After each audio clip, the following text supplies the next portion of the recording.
Right, let me just do my hair as well. Make sure we're all okay on the hair front.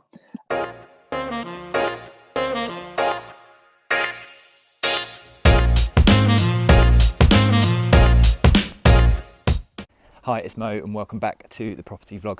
This week we've got a really interesting chat with Phil Bailey, who's one of the directors of KHP.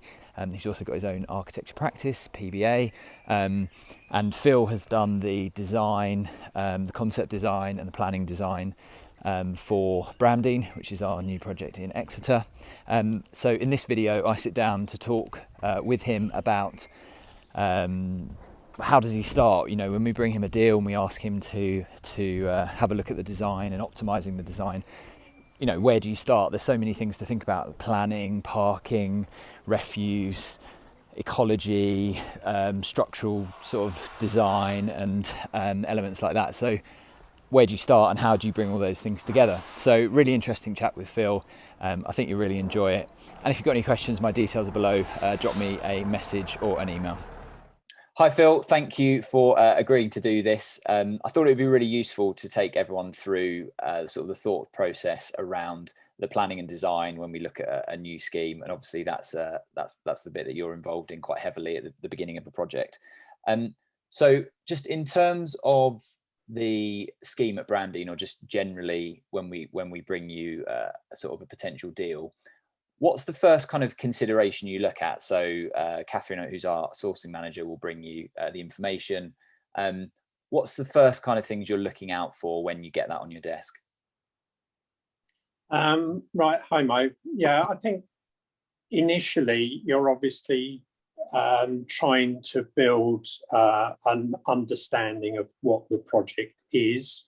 Catherine's usually done a high-level appraisal, and then I'm looking to see whether that I can validate that as being the right approach, or sometimes you know, I'll use my more creative juices to look at alternatives to that, just to see whether there's a way, or can we get more out of it. So it's a mix then at that point of me putting my architect's hat on to see what the building, what suits the building, and also still keeping my developer hat on as to, well, where can we maximize the value of this building. Okay, great. And how do you know, when you're sort of looking at a scheme, how do you know whether it would be beneficial to sort of knock it down and start again, or whether there's sort of conversion element in there? What kind of things are you looking for from that point of view? I think a lot of it's just experience. So you look at the condition of the building. On Bramdean, there are a number of different buildings, for instance. So if we concentrate on that, might help. So yeah, you've got the main schoolhouse, which is locally listed. Well, as soon as you know it's locally listed, they're not going to want it to be taken down. Right. So that means, what can we do to convert this building sympathetically? So that's the first bit on that. Then there's the chapel, which was built. It's a big lump of building built in the 1970s/80s. You know, can we repurpose that? And the answer in this case is yes, we can. And then there were some other buildings around, the majority of which really were glorified timber sheds, well, in which case it becomes fairly obvious that you can't use those. But going back to the schoolhouse, for instance, it had a lot of extensions on the back, and which were put on for the specific purpose of it being run at a school. There's a big external fire escape on it, for instance. And you know, you then start looking, well, how can I rationalize this building? How can I make it more attractive, more useful? These small extensions they put on, they really aren't any use to us, because they just make the building too deep, and you can't get usable space out of it, in which case then it's probably best that they go. They're probably not built as well as the main house.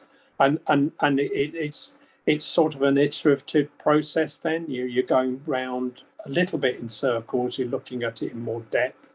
you're getting to understand the building a bit more. You're building an idea of what you'll need to do from planning, from energy conservation, building control, structure, and you're starting to pull all of those things in a lot from experience, and also to a degree from other surveys and other consultants that you're talking to, initially on a high level, and the further on you go, the more in depth you have those discussions, and you just keep really iterating on what was the basic philosophy that you put together for that building.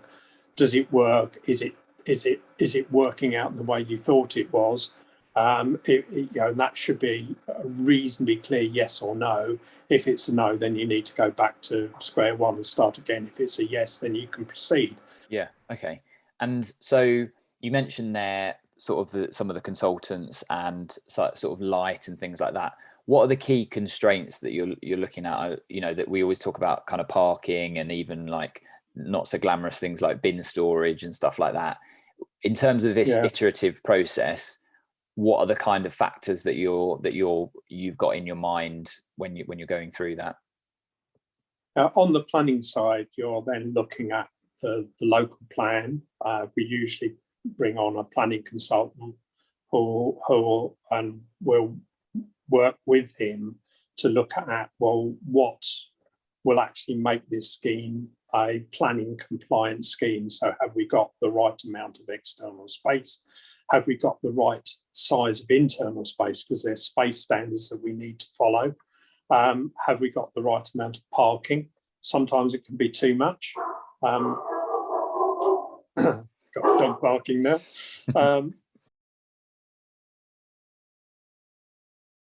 So yeah, when we're looking at that side of it from a planning point of view, our initial thoughts would be to go and look at the local planning guidelines that the council put together. That will give us some information on space standards. So if you put a 1-bedroom flat in, it's got to be 50 square metres, a 2-bedroom, a bit more, and such like. And then you're building that in. You're looking at car parking, and sometimes it can be they want less parking. They put a maximum on it. Sometimes it's a minimum, depending on where it is. Similarly with the bin stores which you mentioned, or bike stores, and then obviously we want to create nice spaces around it. So you've got to look at landscaping and the amount of outside space that they might that we can actually give to the units. And you slowly, on this iterative basis, build up each of those at different levels, different stages. Great. And I suppose all the time you've then got to consider the saleability of the units as well, and whether you meet all these other things, but actually would people want to live there as well? Yeah, I mean, you certainly need to try and say, well, what would it be like to live here? Yeah. Would someone want to buy this? And also, how do we construct it? Is this an affordable construction? Yeah. Have we met all the other criteria that are around building control, energy efficiency, light standards? There's a whole load of them, and you sort of go through them at different levels. So you're looking at trying to put together a sort of an elemental schedule of what are we doing for the roof, what we're doing for the windows, what we're doing for the walls, what we're doing inside, what's the fittings going to be like, and you just slowly build that up. It helps because we've done a number before. So if you start work with a new client as an architect, then you're building that from a blank sheet of paper. Because we've done a number of schemes previously, we're actually able to take the clues from what went well, what didn't go well, what of the previous scheme can we actually bring forward that was ideal for this scheme, what bits do we need to change and make better. Yeah, awesome.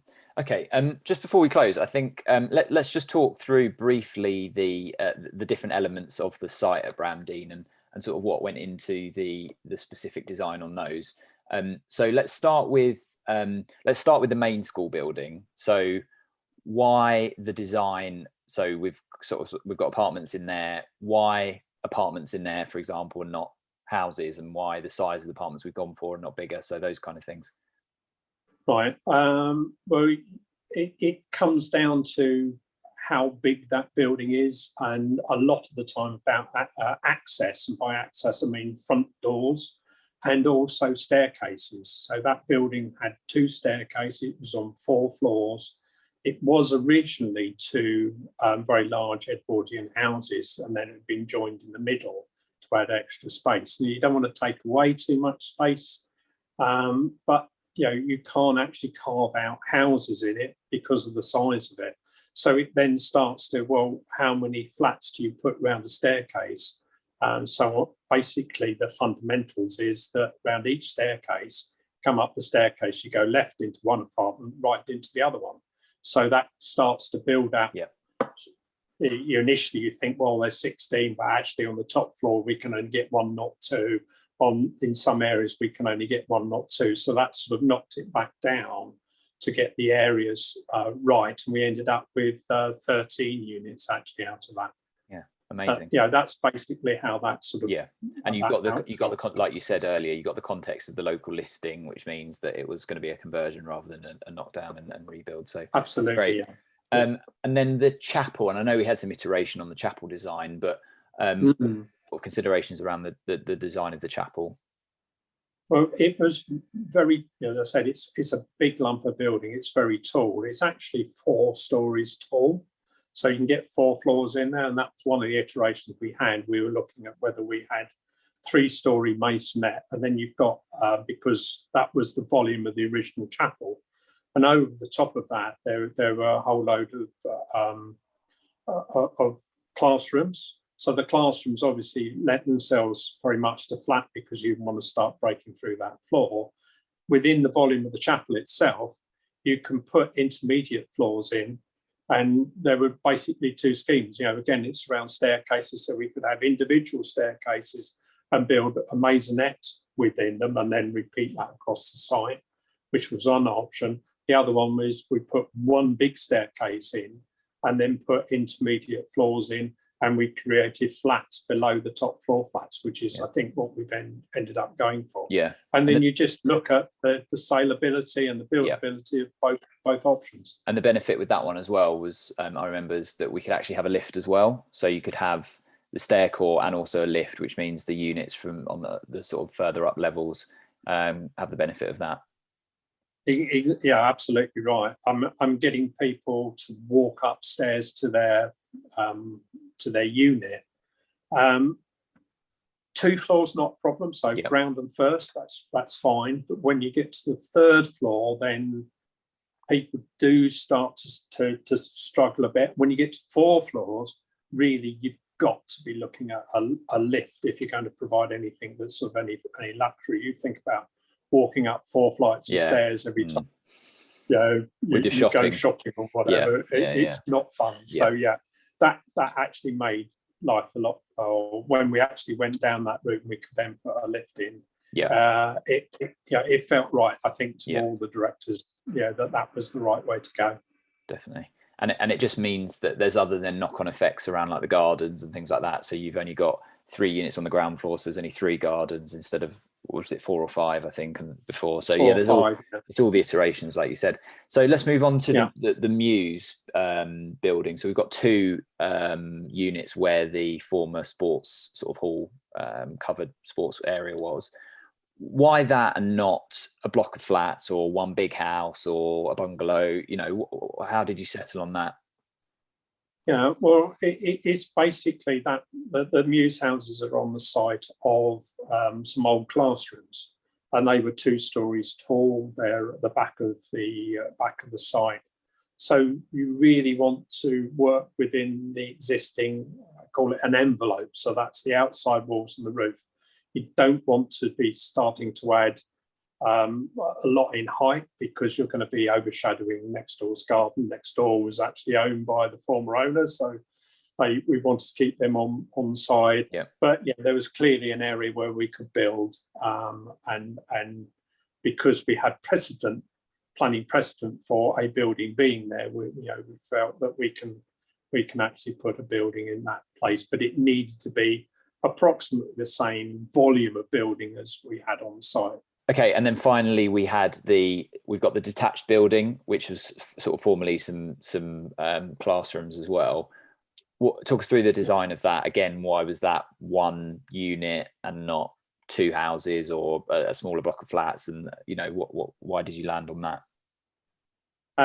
We initially thought that we would have to keep something fairly low level to get it, because it's sort of in front of the chapel, but to one side, so there's space there for something. We weren't really quite sure at the beginning, so we went initially for a bungalow, and then we looked at it a bit more and thought, well, actually we could probably get a first floor in the roof, and that won't be overpowering to the remainder of the buildings on the site. And then eventually we decided we go for a full 2-story building as we developed it again, the iteration of the design in that area, whereby we're not overlooking and overcrowding our existing buildings, and we're having some respect and of the buildings that are adjacent to it. And it was just trying to find the balance where we were pushing to get as much build on there as was reasonable, so that we actually develop the site to its maximum, but not overdevelop to the point where the planners are going to turn around and say, look, you've overdeveloped, we're not giving this. So we tried to get that balance right. We hope we have got that right. We'll find out as we go through the planning process. And finally, just on that building, there was quite an interesting iteration in terms of the roof, wasn't there? In terms of like the street view and how it looked juxtaposed the rest of the street. Can you talk us through that? Yeah. Well, that's where we went from what was effectively, in old parlance, a chalet bungalow style, where you've got ground floor rooms in the roof. And from an architectural point of view, when he put it into the street scene, it wasn't reflecting the buildings further down the road, and it wasn't reflecting the majority the buildings that were immediately around it, and it wasn't right. And that's what led us then on to sort of going more 2-story, but actually saying, well, this building probably does need to be more modern in style, flat roofed style of building, which is what we eventually settled on. Amazing. Thanks so much, Phil. It's always really interesting to go through the thought process, and I know there's so many things that you have to throw into the pot in terms of like the planning and the marketing aspect of it, and the saleability, and then the transport and the listed buildings, and then the buildability, like you said. So it's really, really interesting to hear how that thought process works. So yeah, thanks so much. Thank you, Mo. So I hope you enjoyed that video. I thought it was a really interesting chat with Phil. Really interesting to get into the mind of both an architect and a developer. And I think having both those hats on is really, really important when going through that kind of design process.